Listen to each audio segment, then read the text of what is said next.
प्यारे साथियों नमस्ते, स्वागत है आपका आज के इस वीडियो में। आज हम लोग वहीं से शुरू करेंगे जहाँ पर हमने पिछले लेक्चर में अपनी बात को छोड़ा था। तो आपको आई होप अच्छे से याद होगा कि हमें आज से न्यूट्रिशन प्रोसेस के बारे में पढ़ना है। न्यूट्रिशन जो लाइफ प्रोसेस है उसके बारे में हम अच्छे से पढ़ने वाले हैं। तो देखो चलो सीधा अपन शुरू करते हैं बिना टाइम वेस्ट किए। तो न्यूट्रिशन की डेफिनेशन क्या है? अब डेफिनेशन एग्जाम में नहीं पूछेगा आपसे, ये तो आप मान करके चलो, ना ही बुक में क्लियरली लिखी हुई है, लेकिन फिर भी हमारा फर्ज है, हमें आनी चाहिए। तो न्यूट्रिशन बहुत सिंपल डेफिनेशन है हमारे पास इसकी कि वो प्रोसेस जिससे क्या हमें फूड ऑब्टेन करने से, फूड खाने से या फूड प्रोवाइड होने से क्या होता है, हमें हेल्थ और ग्रोथ मिलती है। ठीक है, हेल्थ मतलब हम जैसे हैं वो तो रहे ही रहे, पहली बात। दूसरी बात, ग्रोथ भी तो हो, बड़े भी तो हों। अगर बड़े नहीं हो, हम वैसे के वैसे ही रहें, उतना ही खाएं, उतना ही चले, तो कभी भी ग्रोथ पॉसिबल नहीं होगी। हम बच्चे हैं तो बच्चे के बच्चे ही रह जाएंगे। तो the process which is necessary for growth and health which is provided us by having food, खाना खा के। ये देखो ना, मैंने डाला यहाँ पे, केला है, पिज्ज़ा है, ये अपनी देसी इंडिया की जो थाली होती है ना, उसमें सारे सब कुछ है। देखो यहाँ पे, ये रोटी है, ये शायद डोसा है, पता नहीं क्या है, सब कुछ है, आइसक्रीम है। तो तुम्हारे मुंह में पानी आ गया होगा, मेरे को पता है ये देख करके।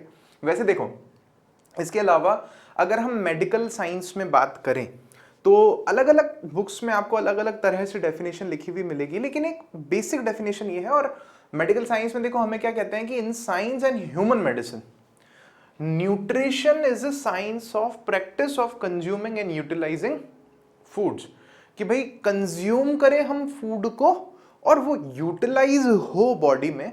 तो ये जो पूरा प्रोसेस है, ये क्या कहलाता है? न्यूट्रिशन कहलाता है। फिर इसके फर्दर हम पढ़ेंगे अंदर क्या क्या डिटेल्स हैं। और भाई दो चीजें जरूरी हैं, खाएं भी और वो बॉडी में काम आए, कंज्यूम हो और साथ ही साथ में यूटिलाइज हो, किसी ना किसी काम आए। ऐसा नहीं हो कि कोई इंसान इतना बीमार हो गया है कि वो कुछ खा रहा है और कुछ काम ही नहीं आ रहा उसकी बॉडी में, तो वो फिर पूरी तरह से न्यूट्रिशन नहीं होगा। हम कहेंगे कि उसके न्यूट्रिशनल जो प्रोसेस है बॉडी में, उसमें दिक्कत आ गई है। क्लियर हुई आपको ये वाली बात? तो चलो सेकंड पेज पर चलते हैं। डेफिनेशन मुझे उम्मीद है नहीं पूछेंगे आपसे आपके टीचर्स, बट फिर भी आपको पता होना चाहिए। तो अब यहाँ कह रहे हैं न्यूट्रिएंट्स क्या है। न्यूट्रिएंट्स को बताने से पहले मैं आपको एक चीज बताना चाहूंगा। आप प्लीज ध्यान देना, मैं आपको हर स्लाइड पे, हर पेज पे मैं आपको बताऊंगा स्पेसिफिकली कि क्या चीज हमारी बुक में दे रखी है, क्या चीज एग्जाम में हमसे पूछी जाती है, और क्या हम आपको थोड़ा एक्स्ट्रा बता रहे हैं समझने के लिए, जो कि एग्जाम के पॉइंट ऑफ व्यू से या बुक के पॉइंट ऑफ व्यू से जरूरी नहीं है। क्योंकि हम जैसे जैसे बड़ी क्लासेस में आते हैं तो किसी टॉपिक को समझने के लिए हमें बाहर से रेफरेंस की हेल्प लेनी पड़ती है। जैसे अगर आप मार्केट में जाओगे तो आपको एनसीईआरटी की बुक के अलावा 5 और तरह तरह की किताबें मिल जाएंगी साइंस की ही। जैसे साइंस की एनसीईआरटी तो है ही, फिर आपको एनसीईआरटी की एग्जाम्पलर मिल जाएगी, फिर आपको साइंस की एवरग्रीन मिल जाएगी, फिर आपको जो है दिनेश मिल जाएगी बायोलॉजी के लिए, फिर उसमें जो फिजिक्स के अपने 4 चैप्टर्स हैं उनके लिए आपको कोई और बुक मिल जाएगी, केमिस्ट्री के लिए आपको कोई वीके मिल जाएगी, या और भी बुक्स होता ना, मैथमेटिक्स के लिए आर.डी. शर्मा मिल जाएगी आपको। भाई बेस क्या है अपना? एनसीईआरटी। अपने को समझनी क्या है एनसीईआरटी, बाहर से इधर उधर से थोड़ा रेफरेंस अपन ले सकते हैं, तो वैसे ही हम लोग भी कुछ एक रेफरेंस बाहर से लेंगे। तो सिमिलरली यहाँ पर ध्यान दो, न्यूट्रिएंट्स जो है बुक में नहीं पूछा, बट हाँ एक रेफरेंस भी। जैसे अगर आपको न्यूट्रिशन के बारे में पता है तो कोई आपसे पूछ ले, अच्छा बताना न्यूट्रिएंट्स क्या होता है, आप बोलोगे साहब ये तो हमने पढ़ा ही नहीं था, तो इसलिए बताना जरूरी है।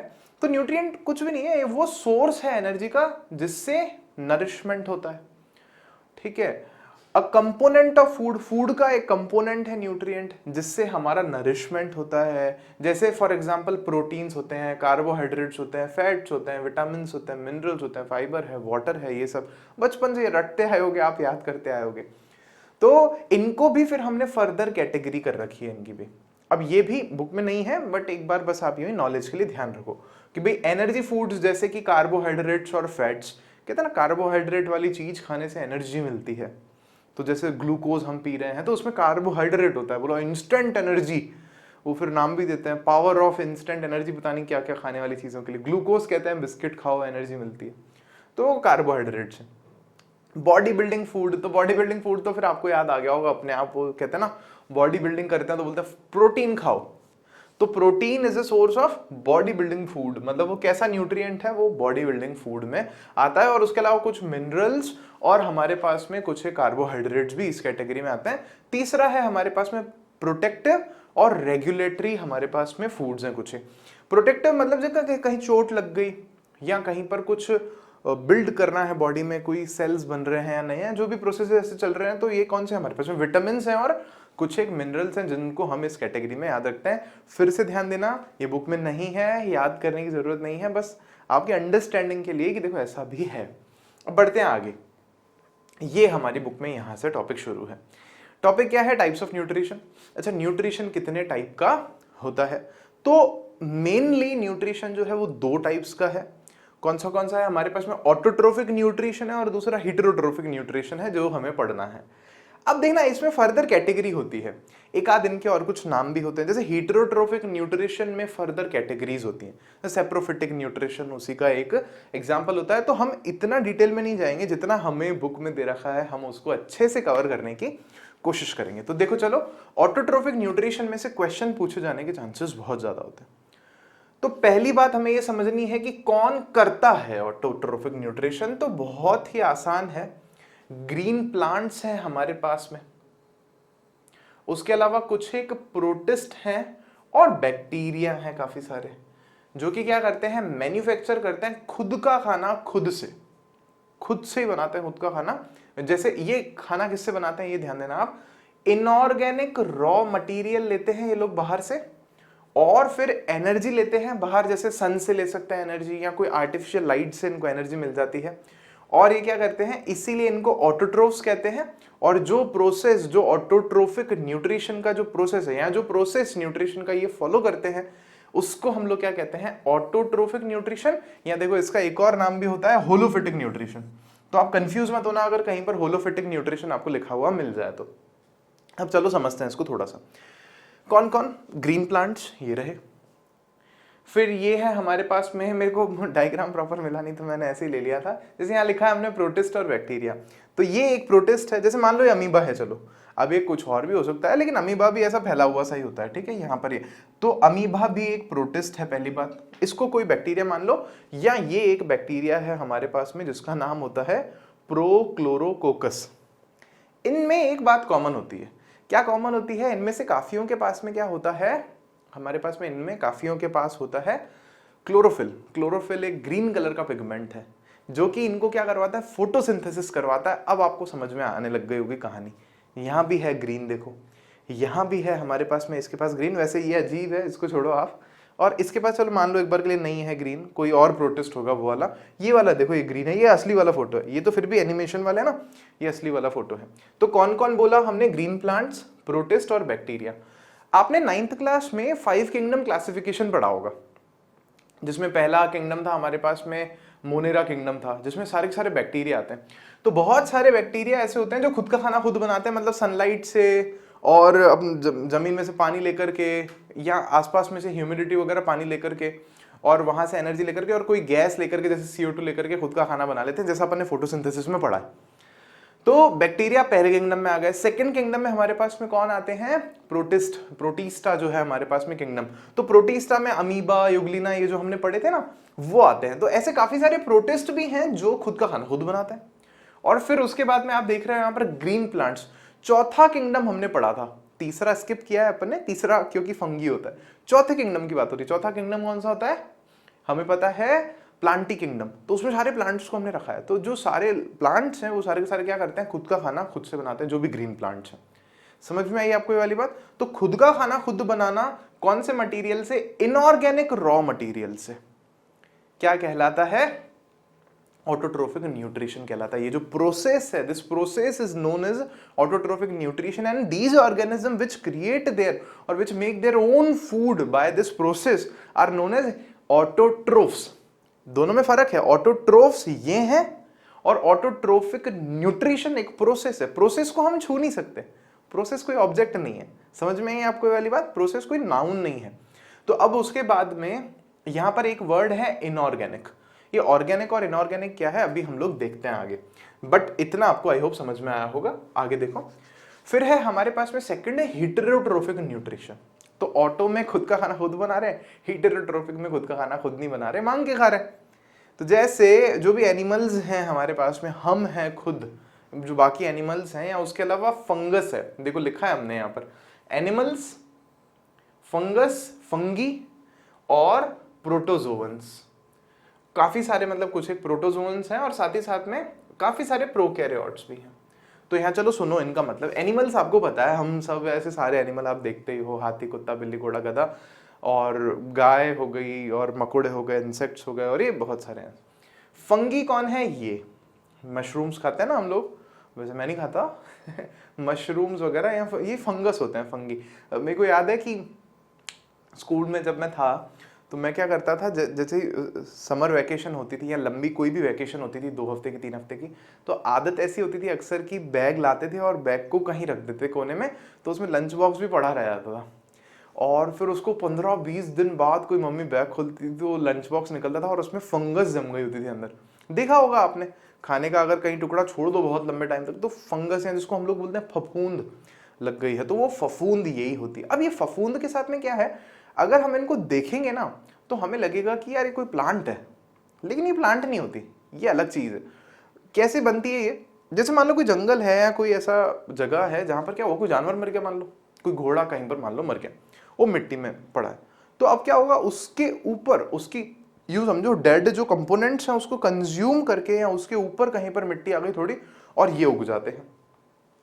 तो इनका मैकेनिज्म प्लांट्स के जैसा नहीं होता, ये खुद का खाना खुद नहीं बनाते। तो ये फंगस है, ये तीसरा किंगडम है। हमने पढ़ा था ना, पहला किंगडम क्या था हमारे पास में, मोनेरा, दूसरा है प्रोटिस्टा, तीसरा क्या है हमारे पास में, फंगस या फंगी, या जिसको माइकोटा भी बोलते हैं हम लोग। तो फंजी किंगडम में आते हैं ये सारे के सारे। और भी ऐसे फोटोज आप देखोगे नेट पे बहुत सारे आपको मिल जाएंगे, और वो जो फफूंद अपने घर पे लगती है वो भी इस किंगडम में। तो ये खुद का खाना खुद नहीं बनाते। प्रोटोजोअन्स कौन है? अभी अपन ने पढ़ा था ना प्रोटिस्टा, तो वहां पर हमारे पास में कुछ एक प्रोटोजोअन्स है। तो काफी सारे प्रोटोजोअन्स खुद का खाना खुद बना सकते हैं, कुछ एक नहीं बना सकते, सिंपल बात हो गई। और उसके बाद में हमारे पास में प्रोकैरियोट्स, ये भी आपने लास्ट ईयर पढ़ा था। 2 तरह के सेल्स होते हैं, एक यूकैरियोटिक सेल्स होते हैं और एक प्रोकैरियोटिक सेल्स होते हैं। तो जो प्रोकैरियोटिक सेल्स हैं काफी सारे, वो कैसे होते हैं हमारे पास में, हेटेरोट्रोफ्स होते हैं, वो खुद का खाना खुद से नहीं बना पाते हैं। ये बहुत ज्यादा याद नहीं है, मतलब जरूरत नहीं है इसको याद रखने की। आप डायरेक्टली भी कह सकते हो कि द प्रोसेस ऑफ क्या, obtaining readymade food from outside by so many living organisms is known as heterotrophic nutrition। मतलब जरूरी नहीं कि आप वर्ड टू वर्ड रट के जाओ सब कुछ। ये एग्जामिनर ये ध्यान नहीं देगा कि प्रोकैरियोट लिखा है कि नहीं लिखा है, प्रोटोजोन लिखा है कि नहीं लिखा है। ये तो हम आपको आपकी अंडरस्टैंड मतलब वेल अंडरस्टैंडिंग के लिए बता रहे हैं कि आपको अच्छे से चीजें समझ में आ जाए। तो क्या है प्रोसेस की, ये जो सारे ऑर्गेनिजम्स हैं ये क्या करते हैं, ऑब्टेन करते हैं रेडीमेड फूड, बाहर से बना बनाया फूड। ये पेड़ पे होगा एप्पल, बना बनाया लिया, खट खा लिया। ये आम आया, खोला, छीला, खा लिया। सिंपल बात है ना, रेडीमेड फूड खा रहे हैं हम लोग। As they can not synthesise their own food. क्यों ऐसा करते हैं? क्योंकि वो खुद का फूड सिंथेसाइज नहीं कर सकते, खुद का फूड नहीं बना सकते। जैसे इसमें भी आपने पढ़ा होगा, कैटेगरीज बनाते हैं अपन लोग। लेकिन हाँ, यूं बेसिक तो आइडिया ये है कि जो प्लांट्स हैं हमारे, वो प्राइमरी प्रोड्यूसर्स होते हैं, वही इकलौते हैं प्रोड्यूसर्स। प्राइमरी तो बोलो मत उनको, तो प्रोड्यूसर्स ही बोलो आप, कि वो प्रोड्यूस करते हैं। जैसे मैंने आपको यहाँ दिखाता हूँ मैं आपको एक चीज, केवल प्लांट्स वैसे प्रोड्यूसर्स नहीं होते। ये जो बैक्टीरिया है प्रोक्लोरोकोकस, ये ओशन में मिलता है। आपको जानकर के बहुत ज्यादा हैरानी होगी कि ओशन में 60-70% से भी ज्यादा जो ऑक्सीजन बनाता है ना, वो ये बनाता है बैक्टीरिया। छोटा बैक्टीरिया है, क्लोरोफिल है इसके पास में, ऑटोट्रोफिक न्यूट्रिशन कर रहा है। समझ में आई आपको वाली बात? तो ये लोग बनाते हैं, वो पीछे वाले ऑटोट्रोफ्स वाले, और ये खा लेते हैं, ये कुत्ता होता सब। तो मान लो फिर अगर ये एनिमल बड़े एनिमल छोटे एनिमल को खा जाए, या जो एनिमल्स हैं वो क्या करें, प्लांट्स को खाएं, तो डायरेक्टली और इनडायरेक्टली डिपेंडेंट हम सब किस पर हैं, प्लांट्स पर हैं। तो ये मोड ऑफ न्यूट्रिशन जो है, इसको हम लोग बोलते हैं हेटेरोट्रोफिक न्यूट्रिशन। अब पढ़ते हैं अपन आगे। Similarly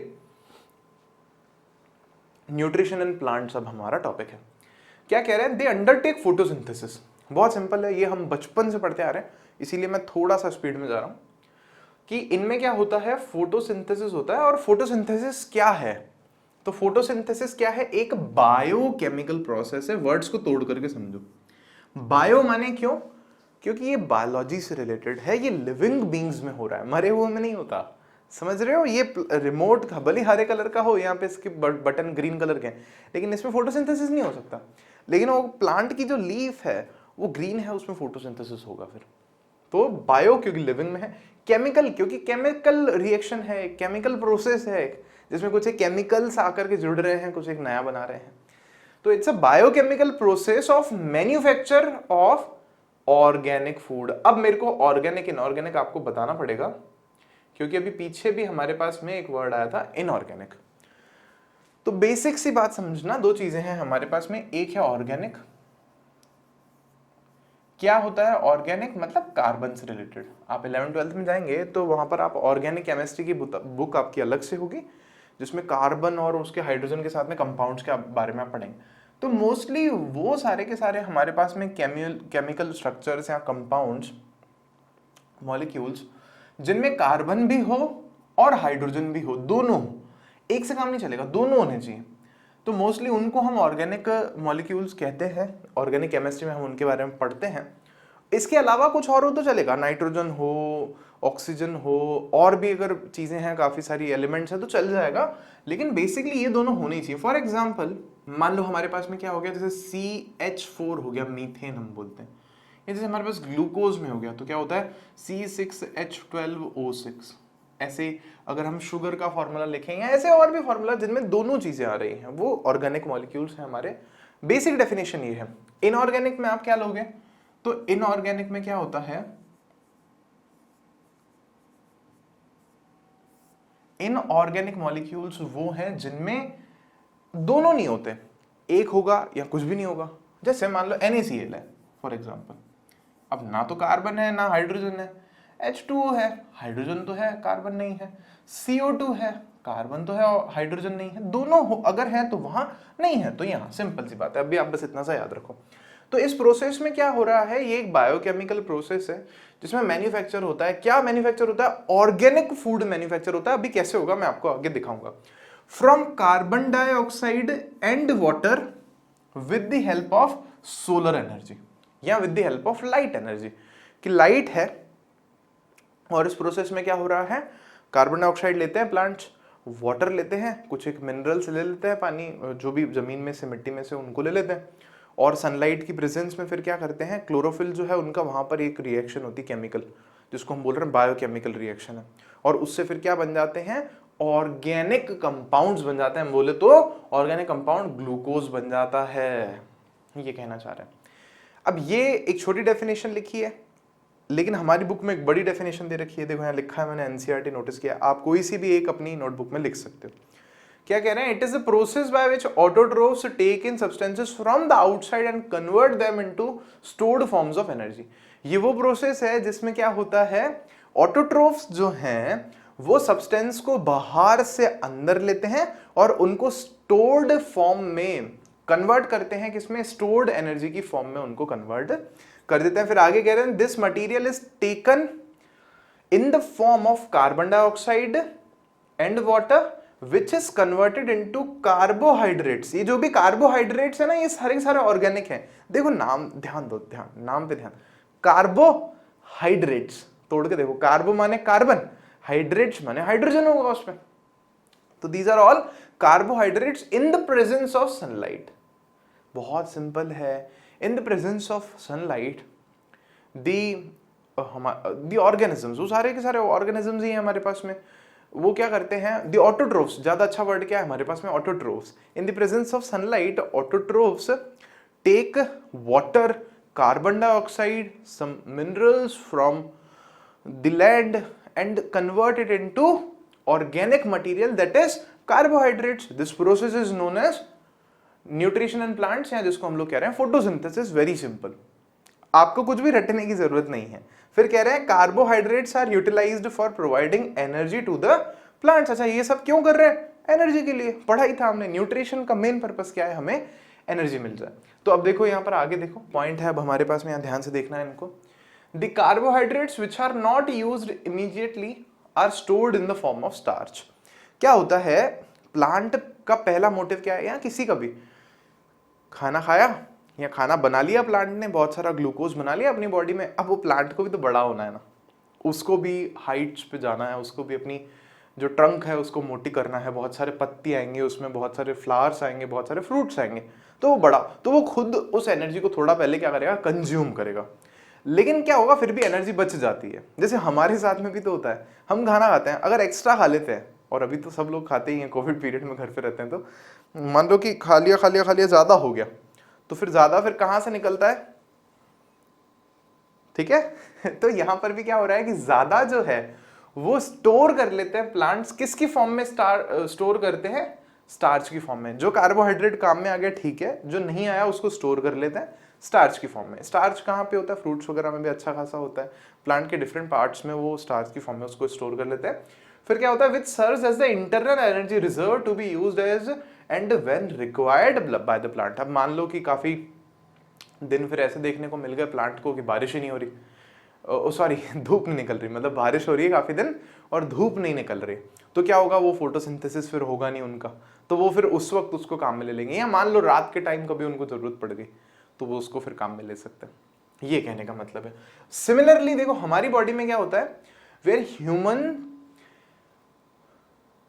humans where some energy derived from the food we eat is stored in our body in the form of glycogen। हमारी बॉडी में क्या होता है कि हम भी एनर्जी लेते हैं, तो कुछ एनर्जी जो है उसमें से वो किस फॉर्म में स्टोर हो जाती है हमारी बॉडी में, ग्लाइकोजन में। जो काम आ जाती है इंस्टेंट काम आ जाती है, नहीं आती वो ग्लाइकोजन के फॉर्म में काम आती है, फिर बाद में हम उसको जब चाहें यूज कर लेते हैं।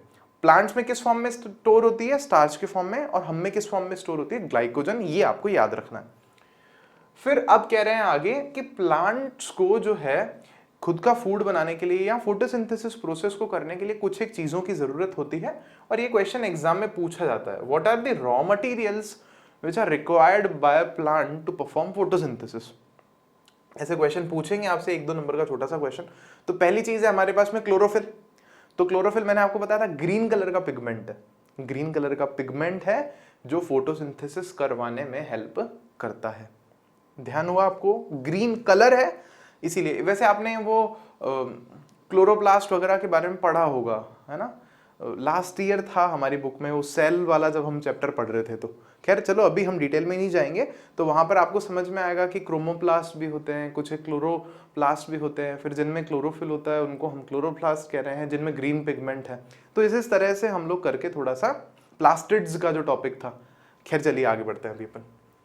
इसीलिए कहते हैं पुराना भूलने के लिए नहीं पढ़ते, हमारी टेंडेंसी होती है हम पढ़ते हैं, एग्जाम देते हैं, भूल जाते हैं, थोड़ा याद रखना चाहिए। यहाँ देखो, तो लाइट इधर नेचुरल सनलाइट और artificial sunlight like from a light bulb, मतलब इसमें सनलाइट वाली लाइट से भी काम चल जाएगा। दूसरा नहीं तो आपने मिस्टर बीन देखा होगा, तो मिस्टर बीन में एक एपिसोड आता है, उसमें वो कद्दू होता है ना शायद, वो कद्दू उगाने का, बड़ा कद्दू उगाने का कंपटीशन होता है, जिसका जितना बड़ा कद्दू होगा फिर उसको उतना ज्यादा प्राइज उसके लिए मिलता है। तो मिस्टर बीन क्या करते हैं, वो पीली पीली लाइट्स लेकर के आते हैं और रात रात भर भी उस प्लांट को लाइट देते रहते हैं ताकि उनका कद्दू फिर बहुत ज्यादा बड़ा हो जाए। देखा होगा आई होप आपने। तो कहने का मतलब मेरा ये है कि लाइट आर्टिफिशियल भी हो सकती है, जरूरी नहीं कि सनलाइट हो, आर्टिफिशियल लाइट से भी इनका काम हो जाता है। तीसरा है हमारे पास में कार्बन डाइऑक्साइड, CO2। प्लांट्स को कार्बन डाइऑक्साइड कहां से मिलती है, हवा से मिलती है। हम छोड़ते हैं कार्बन डाइऑक्साइड, प्लांट्स ले लेते हैं। प्लांट्स के किस काम में काम आती है, मतलब किस प्रोसेस में काम आती है कार्बन डाइऑक्साइड, न्यूट्रिशन के प्रोसेस में, फोटोसिंथेसिस के प्रोसेस में। फिर देखो आप, water which the plants collect through their roots. क्या होता है, पानी आता बारिश से है, जमीन में चला जाता है, फिर वो रूट्स जो है प्लांट की वो उसको वहां से कलेक्ट कर लेते हैं। अगर हम प्लांट को ऊपर से पानी डाले भी ना पत्ती पे, तो प्लांट वहां से पानी कभी कंज्यूम नहीं करता। वो उससे बस ये होगा कि अगर धूप बहुत ज्यादा है ना, तो जो प्लांट से इवेपोरेशन हो रहा है या जो हमारे पास में उसके पोर्स से, गार्ड सेल से जो पानी निकल रहा है और वो इवेपोरेट हो रहा है, उसका रेट स्लो हो जाएगा, मॉइस्चर बना रहेगा उस प्लांट के लिए उस पर। तो ये होता है, बाकी ऐसा नहीं है बिल्कुल भी कि हम ऊपर से पानी डालें और प्लांट ले ले उसको। आगे है हमारे पास में न्यूट्रिएंट्स एंड मिनरल्स। कुछ एक न्यूट्रिएंट्स हैं, कुछ एक मिनरल्स हैं जो प्लांट्स को कहां पर मिल जाते हैं, वो सॉइल में से मिल जाते हैं, पानी के साथ में आ जाते हैं उस प्लांट में। आपने देखा होगा, अपन पढ़ेंगे भी, या 9th में भी पढ़ा है आपने, थोड़ा बहुत अपन को पढ़ने को हर जगह मिल ही जाता है। ज्योग्राफी में आप लोग पढ़ोगे कि मन्योर होता है हमारे पास में, या फर्टिलाइजर्स होते हैं, प्लांट्स को चाहिए होते हैं। तो उनमें दरअसल क्या है, हमारे पास में इस तरह के कुछ एक मिनरल्स हैं जिनकी प्लांट्स को रिक्वायरमेंट होती है। चलिए तो फिर ये चीजें हैं जो प्लांट को चाहिए अपना खाना बनाने के लिए, आप ध्यान रखना, एग्जाम में पूछ सकता है आपसे। अब अपन बढ़ सकते हैं आगे। तो यहां पर अब अपन आ गए हैं अपने मेन पेज पर। ये पेज पर जो भी लिखा है ये आपको याद करना है। मैं 3 स्टार्स बना रहा हूं यहां पर, अभी तक के मैंने टॉपिक्स में 3 स्टार्स नहीं बनाए होंगे, बट अब से मैं कोशिश करूंगा स्टार्स बना करके आपको मैं बताऊंगा। तो यहां पर देखो, the following events occur during the process of photosynthesis. ये जो फोटोसिंथेसिस का प्रोसेस है, इसके वक्त, इसके होते वक्त ये 3 स्टेप्स होते हैं, ये तीनों बुक में लिखे हुए हैं, और ये क्वेश्चन डायरेक्टली आपसे एग्जाम में पूछा जाता है। 2 मार्क्स का आप इस क्वेश्चन को कंसिडर कर सकते हो। तो देखो, सबसे पहला स्टेप क्या होता है जो प्लांट कर रहा है फोटोसिंथेसिस में, वो क्या होता है? लाइट। लाइट के बिना कुछ नहीं होने वाला। Absorption of light energy by home? Bye chlorophyll. यहां लिखा है अपन ने, absorption of light energy by chlorophyll. यहां देखो आप, क्लियर है? क्लोरोफिल का यही काम है, लाइट एनर्जी को लेना, अब्सॉर्ब करना। आगे का फिर प्रोसेस शुरू हो जाएगा। सेकंड पॉइंट है हमारे पास में, conversion of light energy. Light energy आ गई, अब इसको कन्वर्ट करना है किसमें? केमिकल एनर्जी में। देखो, डिफरेंट फॉर्म्स हैं एनर्जी के हमारे पास में। मैकेनिकल एनर्जी होता है, विंड एनर्जी होता है, इलेक्ट्रिकल एनर्जी होता है हमारे पास में। वैसे एक लाइट एनर्जी है, लाइट एनर्जी को किसमें कन्वर्ट करें? केमिकल एनर्जी में। अभी केमिकल एनर्जी में कन्वर्ट हो गई ना, अब इसका काम क्या है? इस एनर्जी से करेंगे क्या? देखना क्या करेंगे? Splitting of water molecules into hydrogen and oxygen. पहले स्टेप में क्या किया? सन से एनर्जी ले ली। यहां देखो आप, लाइट एनर्जी को ले लिया, यहां किसी आर्टिफिशियल लाइट सोर्स से एनर्जी को प्लांट के जो भी क्लोरोफिल वाला पार्ट है उसने ले लिया। अच्छा हाँ, ठीक है। सेकंड स्टेप में क्या किया? अब उस एनर्जी से पहले तो क्या बनाई? केमिकल एनर्जी बनाई, खुद के काम में आने लायक एनर्जी बनाई। फिर उस एनर्जी को का क्या किया? उसकी हेल्प से वाटर के मॉलिक्यूल्स को ब्रेक डाउन कर दिया, हाइड्रोजन को अलग कर दिया, ऑक्सीजन को अलग कर दिया। और ये वाटर कहां से आया था? जमीन में से आया था। अच्छा, कैसे आया था? ये सर्कुलेटरी में पढ़ना है अपने को, यहां नहीं पढ़ना। तो यहां इतना पढ़ा फिर अपन ने। फिर थर्ड स्टेप में अपन कह रहे हैं कि reduction of carbon dioxide to carbohydrates की तीसरा स्टेप क्या है? रिडक्शन। अब देखो, रिडक्शन दरअसल कायदे से फर्स्ट चैप्टर में है हमारे। ये केमिकल रिएक्शन का टाइप है जो कि मैंने अभी तक आपको नहीं पढ़ा है। कोई बात नहीं, मैं आपको वैसे ही बताता हूं, समझना। अगर किसी भी केमिकल हमारे पास में, मान लो कोई मॉलिक्यूल है, कोई कंपाउंड है, कोई एलिमेंट है, उसमें अगर क्या हो, ऑक्सीजन ऐड हो जाती है तो उसको हम ऑक्सीडेशन बोलते हैं। ऑक्सीजन एडिशन, ऑक्सीडेशन, ऑक्सीडेशन बोलते हैं। और अगर हाइड्रोजन निकल जाए तो भी हम उसको ऑक्सीडेशन बोलते हैं। तो ऑक्सीडेशन समझ में आया आपको? ऑक्सीजन अगर जुड़ जाए आकर के तो ऑक्सीडेशन, या अगर हाइड्रोजन निकल जाए तो भी उसको ऑक्सीडेशन बोलते हैं। इसका जस्ट उल्टा जो है वो रिडक्शन प्रोसेस कहलाता है। इसमें क्या होता है? ऑक्सीजन निकल जाए तो उसको क्या बोलते हैं? रिडक्शन बोलते हैं। या क्या हो, हाइड्रोजन ऐड हो जाए तो इसको हम लोग रिडक्शन बोलते हैं। इतना सही प्रोसेस है, बाद में इसको केमिस्ट्री वाले चैप्टर में डिटेल में लेंगे। अभी आप याद रखो क्या है। तो ये 3 स्टेप्स आपको याद करने हैं। अब ये अच्छा क्या कैसे हो रहा है यहां देखो। तो होता दरअसल क्या है, प्लांट क्या करता है? कार्बन डाइऑक्साइड ली बाहर हवा से। अभी देखें कैसे लेता है। ली जमीन में से, रूट से पानी लिया, पत्ती में आया, सब कुछ लीफ में आ गया, और presence of sunlight, in the presence of sunlight में ये बात हो रही है, एंड क्लोरोफिल, क्लोरोफिल होना चाहिए, उसके बिना नहीं होगा। अच्छा, ये दोनों आए, जुड़े, सनलाइट आई, तो अब क्या हुआ? सनलाइट से जो एनर्जी आई थी वो क्लोरोफिल में गई थी, वहां पे वो कन्वर्ट हुई थी केमिकल एनर्जी में, और वहां पर अपन ने क्या कर दिया था? वाटर के मॉलिक्यूल्स का ब्रेक डाउन कर दिया था, 2 टुकड़ों में उसको तोड़ दिया था। हाइड्रोजन अलग हो गई थी, ऑक्सीजन अलग हो गई थी। अब देखना, ध्यान देना, ध्यान देना, इधर फोकस। अभी भी मैंने आपको पीछे बताया था, ग्लूकोज का फॉर्मूला बताया था, क्या होता है? C6H12O6 क्या है? ग्लूकोज है। क्लियर हुई आपको ये वाली बात? क्या है ये? ग्लूकोज का फॉर्मूला है। और glucose is the source of क्या? Power of energy. वो कौन से एडवर्टाइज में बोलते हैं। तो ग्लूकोज से अपने को एनर्जी मिलती है। अब हुआ क्या? कार्बन डाइऑक्साइड है, अगर इसमें हम खूब सारे हाइड्रोजन जोड़ दें तो क्या होगा? ग्लूकोज बन जाता है। कार्बन था, ऑक्सीजन पहले से था, इसमें क्या ऐड कर दिया हमने? हाइड्रोजन ला करके ऐड कर दिया, क्या बन गया? ग्लूकोज बन गया। साथ ही साथ में और भी चीजें बनती हैं जिनको हम लोग बोलते हैं बाय प्रोडक्ट्स। बाय प्रोडक्ट्स मतलब बनाने का कोई खास इरादा तो नहीं था, इच्छा नहीं थी लेकिन बन गया। तो क्या क्या बनता है साथ में, ऑक्सीजन बनता है और वाटर बनता है। तो ऑक्सीजन और जो वाटर है वो तो हमारे काम का है ही हमेशा से। ऑक्सीजन तो फिर हम ले लेते हैं सारे एनिमल्स, हा। और अभी तो बहुत ज़्यादा महंगी बिक रही है ऑक्सीजन। और हाइड्रो, ये हमारे पास में वाटर बन गया। वाटर तो वैसे भी यूजफुल है ही। अब अगर आप रिडक्शन देखना चाहो यहां पर, तो रिडक्शन असल में किसका हो रहा है, यहां ध्यान देना। कार्बन डाइऑक्साइड में हम देख रहे हैं कि क्या ऐड हुआ है, यहां पर हाइड्रोजन ऐड हुआ है। और मैंने आपको बोला था कि अगर किसी चीज में हाइड्रोजन ऐड हो जाए तो उसको हम लोग क्या बोलते हैं, रिडक्शन बोलते हैं। या ये भी हो सकता है कि ऑक्सीजन कम हो जाए। तो ऑक्सीजन कम भी हुआ है, देखना कैसे। यहां पर कितने कार्बन है, 6 कार्बन है। और कितने ऑक्सीजन है, 6 इंटू 2 12 ऑक्सीजन है। मतलब 6 कार्बन और 12 ऑक्सीजन। मतलब अगर हम थोड़ा मैथमेटिक्स लगाएं तो एक कार्बन के लिए कितने ऑक्सीजन है, यहां पर एक कार्बन के लिए 2 ऑक्सीजन के मॉलिक्यूल्स हैं। लेकिन अगर हम यहां पर देखें तो कार्बन भी 6 है और ऑक्सीजन भी 6 है। इसका मतलब एक कार्बन के लिए एक ऑक्सीजन मॉलिक्यूल है। तो देखा जाए तो कार्बन के कंपैरिजन में ऑक्सीजन कम हो गया ना, और साथ ही साथ में हाइड्रोजन ऐड भी हो गया। तो ये जो चीज है ना, ये क्या कहलाती है, रिडक्शन कहलाती है। तो reduction of carbon dioxide into carbohydrates. Carbohydrate से ऑक्सीजन निकलने से या उसमें हाइड्रोजन ऐड होने से क्या बन रहा है, कार्बोहाइड्रेट बन रहा है। कौन सा कार्बोहाइड्रेट बन रहा है, ग्लूकोज बन रहा है, जिससे हमें एनर्जी मिलती है। और ये एक डायग्राम में अपने डिपिक्ट कर रखा है। इसको आप इजीली देख सकते हो, कॉपी में चाहो तो इसको ड्रॉ भी कर सकते हो कि भाई लाइट एनर्जी सन से मिल गई, और जो मिनरल्स हैं वो सॉइल से मिल गए, वाटर जो है वो सॉइल से मिल ही गया। और वाटर आता कहाँ से है, आता बारिश से है इन जनरल।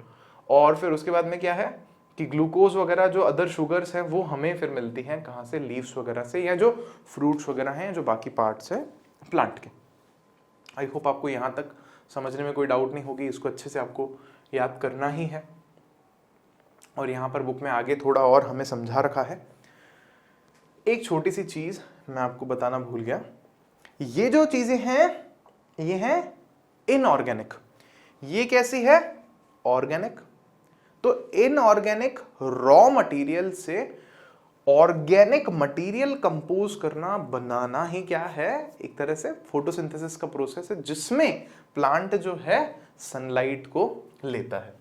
अब देखो इसके आगे हमने को बुक में क्या बोल रखा है कि there are many tiny pores present on the surface of leaves. क्या होता है, पत्तियां जो है ना हमारी, उन पर बहुत छोटे छोटे छेद मौजूद होते हैं। अच्छा ये छेद क्या करते हैं, सोचो तो ये छेद दरअसल गैसेज एक्सचेंज करते हैं मैसिव अमाउंट में। कौन सी, कार्बन डाइऑक्साइड हो गया, ऑक्सीजन हो गया। भाई कार्बन डाइऑक्साइड फोटोसिंथेसिस के लिए बाहर से अंदर लेनी होती है।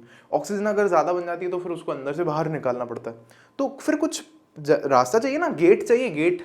तो वो गेट क्या है, हमारे पास ये छोटे छोटे पोर्स होते हैं। और इन पोर्स को हम लोग क्या दरअसल कहते हैं, स्टोमाटा। इसके बारे में भी आई होप आप सब जने डेफिनेटली पहले से जानते हो। स्टोमाटा जो है हमारे पास में वो एक प्लूरल वर्ड है, और स्टोमा सिंगुलर वर्ड होता है ऐसा।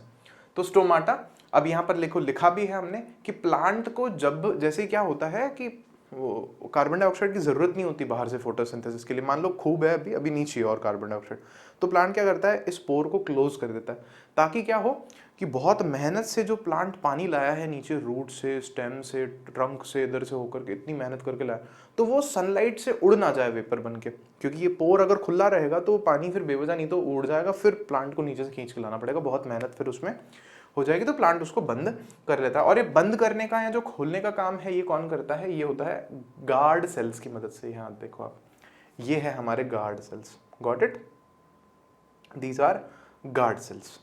तो गार्ड सेल्स के बारे में भी हम पढ़ चुके हैं। यहाँ पे अपने को दिखा रखा है कि ओपन और क्लोज्ड। तो ये एक ओपन, ये बीच वाला छेद है दरअसल ये वाला, तो इसको ओपन दिखा रखा है हमने यहाँ पर। और यहाँ पर ये क्लोज्ड हमारे पास में गार्ड सेल दिखाया हुआ है। तो आई होप आपको इतना अच्छे से समझ में आया होगा। अब हमारे पास में जो है बुक में एक ये डायग्राम दे रखा है जिसको हम लोग बोलते हैं cross section of a leave. अब देखो होता क्या है कि हमारे एग्जाम में हमें इस चैप्टर में से देयर आर हाई चांसेस कि एक डायग्राम बनाने के लिए एग्जामिनेशन में दिया जाता है। तो let us do one thing कि हम इस डायग्राम को बनाना सीख लेते हैं, देख लेते हैं कि ये क्या मतलब है, ये क्या बना हुआ है। तो ये डायग्राम है cross section of a leaf का।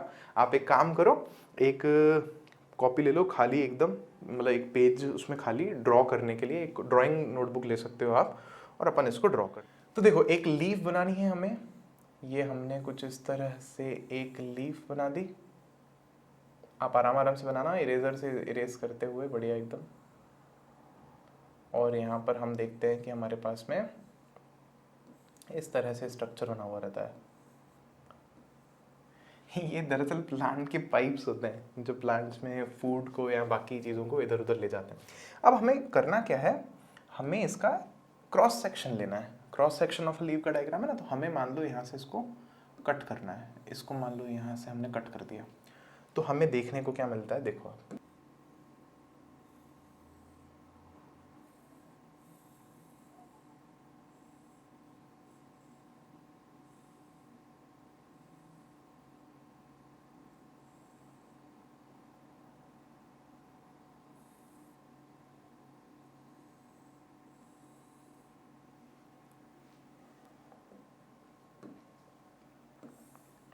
ये इस तरह अपने को कुछ देखने को यहाँ पर मिल रहा है।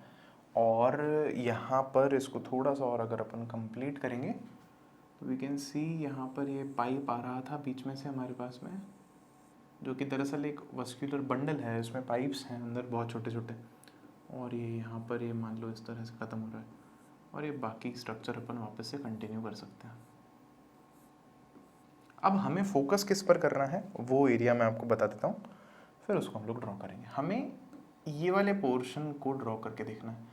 ये क्रॉस सेक्शन है, मतलब ये लीफ को मान लो, ये लीफ है मान लो, तो यहाँ काटा ना, अब यहाँ पे समझो यूँ कटा, तो ये डेप्थ है, ये मोटाई हमें दिख रही है उस लीफ की, तो उसको हम बहुत ज़्यादा जूम करके दिख रहे हैं, तो हम देख रहे हैं कि हमें क्या दिखता है। अब ये वाला इतना खास नेसेसरी नहीं है, इसको मैं शिफ्ट कर देता हूँ। और अब अपन यहाँ पर अपना मेन डायग्राम बनाते हैं जो हमें बुक में दे रखा है, जो मैंने आपको अभी दिखाया था। तो क्या है, सबसे पहले हमें क्या करना है, सबसे ऊपर एक लेयर बनानी है इस तरह से।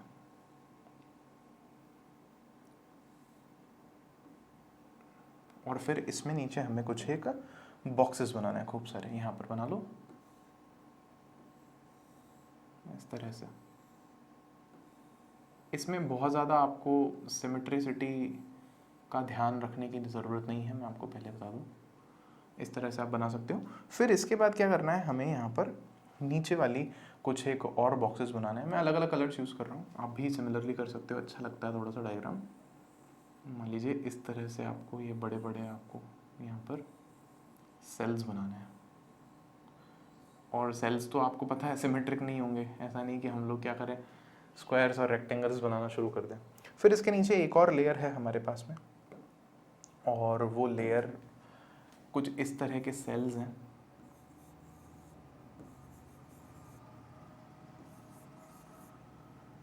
इस पूरे में इनके बीच में ये जो जगह है ना, जगह जो हम छोड़ रहे हैं वो खाली जगह है।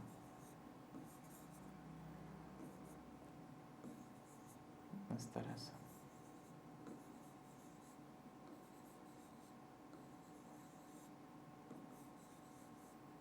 इस तरह से अपन बना सकते हैं। अब ये क्योंकि हैं सारे के सारे सेल्स ही ना, तो इनमें सेल्स की जो बाकी चीज़ें होती है ना वो सब भी हैं। जैसे सेल ऑर्गेनेलीज जो हमने लास्ट ईयर पढ़े होंगे, सपोज माइटोकॉन्ड्रिया है, या हमारे पास में इनमें जो है हमारे पास में वैक्यूल्स होते हैं काफ़ी सारे, तो वो हैं इनमें। और साथ ही साथ में जो हमारे पास मेन चीज़ जो यहाँ पर हमें चाहिए क्लोरोफिल, तो इनमें अच्छा खासा क्लोरोफिल होता है।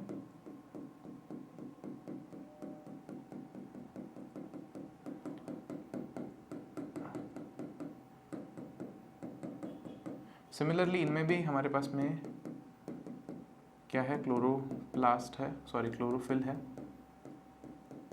इसको हमने बना दिया है यहाँ पर।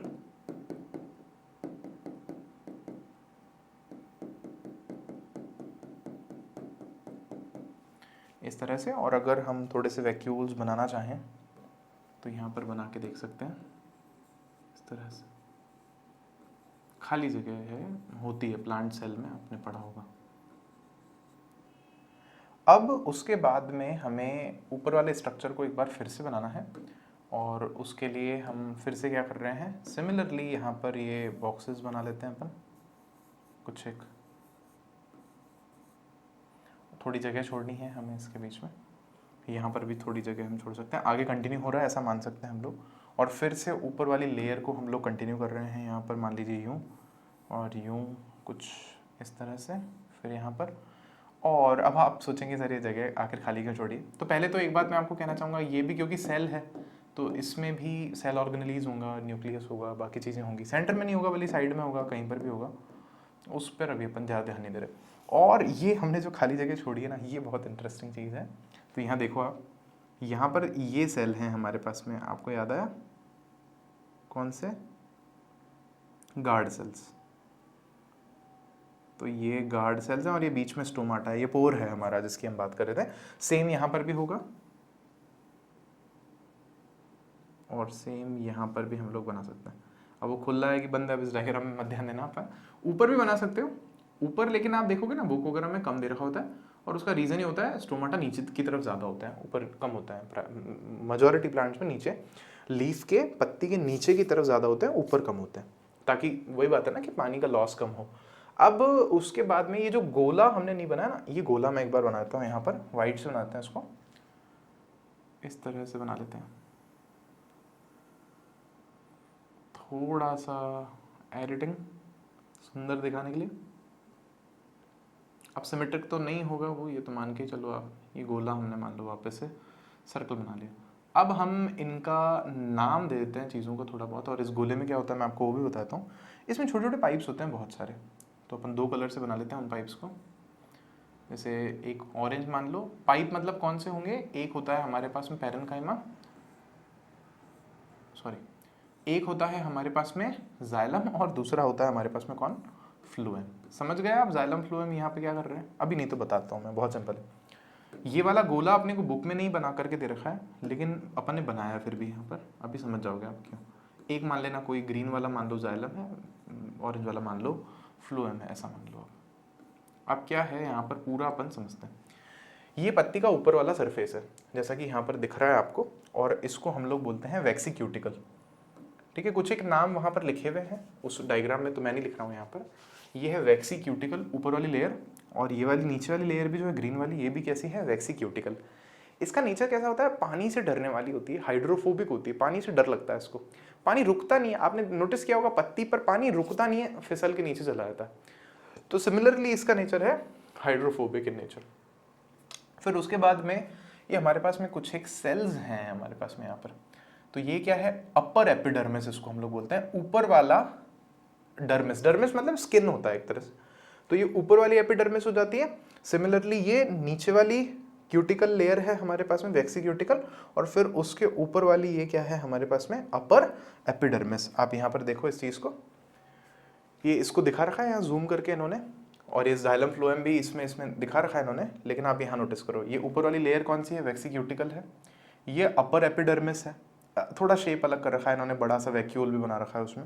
सिमिलरली नीचे हमारे पास में एपिडर्मिस है, लोअर एपिडर्मिस, और नीचे वाली वैक्सी क्यूटिकल है, और साथ ही साथ में गार्ड सेल्स दे रखे हैं हमारे पास में। ये रहा गार्ड सेल यहाँ पर, एक इन्होंने यहाँ पर अपने को बना करके दिखा रखा है, और यहाँ पर एयर स्पेसेस दे रखे हैं बीच में, और यहाँ पर क्लोरोप्लास्ट हमें दिखा रखा है। तो देखो यहाँ पर ध्यान दो, ये है हमारे पास में एयर स्पेसेस, खाली जगह। अच्छा, एयर स्पेस की क्या ज़रूरत है अभी मैं बताता हूँ। ये एयर स्पेसेस हो गए। ये जो सेल्स हैं हमारे पास में, इनको दरअसल पेलिसीड पैरेन्काइमा बोलते हैं हम लोग। तो पेलिसीड की आई होप स्पेलिंग सही है, पेलिसीड पैरेन्काइमा। आपने लास्ट ईयर उनके बारे में पढ़ा था, टिश्यूज़ के बारे में, पैरेन्काइमा, कोलेनकाइमा, स्क्लेरेन्काइमा, जो भी 9th में हमने काफ़ी सारे पढ़े थे। सिमिलरली उनमें से ये एक लेयर है, और साथ ही साथ में ये वाली जो है ना हमारे पास में, ये है हमारे पास में स्पॉन्जी पैरेन्काइमा। तो मैं केवल स्पॉन्जी लिख देता हूँ यहाँ पर, ये इतना सारा पोर्शन है, उसको मैं स्पॉन्जी लिख रहा हूँ, पैरेन्काइमा तो सेम चलेगा ही।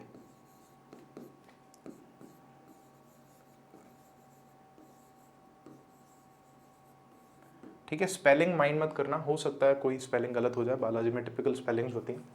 और ये हमारे गार्ड सेल्स हैं, इनकी मैं नहीं लिख रहा, यहाँ पे चाहिए तो आप इनके वैक्यूल ज़रूर से बना देना बुक में, क्योंकि बहुत सारे बना रखे हैं उसने। मैंने वैसे सेल ऑर्गेनेलीज इसीलिए आपको बोला था कि ज़्यादा नहीं बना रहे अपन, बस एक आइडिया होना चाहिए कि हाँ होते हैं इसमें सेल ऑर्गेनेलीज। अब होगा क्या, यूँ समझो, इनमें से मान लो मैंने इस वाले पाइप को बोला है जाइलम, और यहाँ पर ग्रीन वाले को मैंने बोला मान लो फ्लोएम। तो होगा क्या कि जाइलम रूट से पानी लेकर के आएगा, तो पानी को अपन एज ऑलवेज ब्लू बना लेते हैं। तो यहाँ पे पानी आएगा यहाँ पे जाइलम से, और ये पानी जो है यहाँ पर हमारे स्पेसिस में आ जाएगा। अब ये पानी कहाँ जाएगा, हमारे क्लोरोप्लास्ट के पास में जाएगा, क्लोरोफिल के पास में जाएगा। क्लोरोफिल कहाँ पर है, ये जो ग्रीन ग्रीन हमने पिगमेंट बनाया है यहाँ पर भी खूब सारा, यहाँ पर यहाँ पर यहाँ पर, तो इनमें क्लोरोफिल है। ये पानी यहाँ तक जाएगा अंदर, और यहाँ से ऊपर से क्या आएगी, हमारे पास में सनलाइट आएगी। तो सनलाइट की हेल्प से, उस एनर्जी की हेल्प से क्या होगा, इस पानी के मॉलिक्यूल्स को तोड़ दिया जाएगा, हाइड्रोजन अलग कर दी जाएगी, ऑक्सीजन अलग कर दी जाएगी। अब आप समझो कि मान लो हमारे पास में यहाँ पर बाहर क्या है, कार्बन डाइऑक्साइड है बहुत सारी अबंडेंट में, CO2 गैस। तो यहाँ पर सिंपल डिफ्यूजन होगा। डिफ्यूजन समझा था अपन ने, कल भी समझा था पिछली क्लास में। तो डिफ्यूजन से ये गैस जो है यहाँ ज़्यादा है, मान लो यहाँ कम होगी, तो यहाँ से ये स्टोमाटा से अंदर चली जाएगी, यहाँ से ये गैस अंदर चली जाएगी, या ऊपर से ये गैस अंदर आ जाएगी। अब ये गैस अंदर आएगी तो ये गैस भी कहाँ जाएगी, सारे के सारे कौन सी जगह है हमारे पास में, ये है हमारे पास में क्लोरोफिल जो है, उसके पास में ये गैस चली जाएगी। क्लियर हो रही है आपको वाली बात। अब वहाँ पर वो सारी तीनों स्टेप्स जो हमने पढ़े थे वो होंगे, वो स्टेप्स होंगे, तो वहाँ क्या बनेगा, ग्लूकोज बनेगा, ऑक्सीजन बनेगा, वाटर बनेगा। वाटर तो मान लो वापस यहीं आ जाएगा, ग्लूकोज और ऑक्सीजन बनेगा। तो ग्लूकोज को हम लोग बना लेते हैं, चलो ऑरेंज से बना लेते हैं एक बार के। तो मान लो ये ग्लूकोज के मॉलिक्यूल्स बड़े बड़े यहाँ पर बन गए हैं, इतने बड़े नहीं बनेंगे, वो तो ऑब्वियस सी बात है। अब ये ग्लूकोज के मॉलिक्यूल जो हमारे पास में फ्लोएम है, इसकी हेल्प से इस प्लांट के बाकी पार्ट्स में चले जाएंगे। ये फ्लोएम खाना ले जाने का काम करता है, तो फ्लोएम उनको कहीं और ले जाएगा। और साथ ही साथ में हमारे पास में एक और गैस बन रही है, और वो गैस कौन सी है, वो गैस है हमारी ऑक्सीजन। तो ऑक्सीजन को अब हम किस कलर से बनाएं, कुछ बचा नहीं अपने पास कलर, वाइट से बना देते हैं चलो। तो यहाँ पर मान लो ये ऑक्सीजन आ गई खूब सारी, O2 गैस। अब अंदर मान लो O2 बहुत ज़्यादा है और बाहर O2 कम है, तो क्या होगा, अंदर से बाहर की तरफ वो आ जाएगी, डिफ्यूजन हो जाएगा। अभी जो भी मैंने ये सारे तीरों के निशान बनाए, एरोज जो बनाए सारे के सारे, ये एरोज आपको नहीं बनाने हैं। ये बात आप लोग प्लीज से ध्यान देना। आपको केवल और केवल जो है ये जो बेसिक डायग्राम था, और बेसिक भी आप यूं कर सकते हो, बुक वाला आप बना सकते हो, एयर स्पेसेस, और बाकी सारा अपन को ये डायग्राम यहाँ पर बुक में देखने को मिल ही जाता है। क्लियर है आपको वाली बात। तो आई होप आपको आज का लेक्चर अच्छा लगा है। नेक्स्ट लेक्चर में अपन इसके आगे कंटिन्यू करेंगे। एक आध एक्टिविटी दे रखी है, उसको समझेंगे, फिर अपन देखेंगे कि अमीबा में न्यूट्रिशन कैसे होता है, और फिर फाइनली अपन ह्यूमन में न्यूट्रिशन की तरफ आगे बढ़ेंगे। वीडियो कैसा लगा है ज़रूर से हमें बताइएगा, और अच्छे से पढ़िए, मन लगा करके पढ़िए, बहुत अच्छे मार्क्स लाइए, सबका नाम रोशन कीजिए। चलिए bye bye, thank you so much.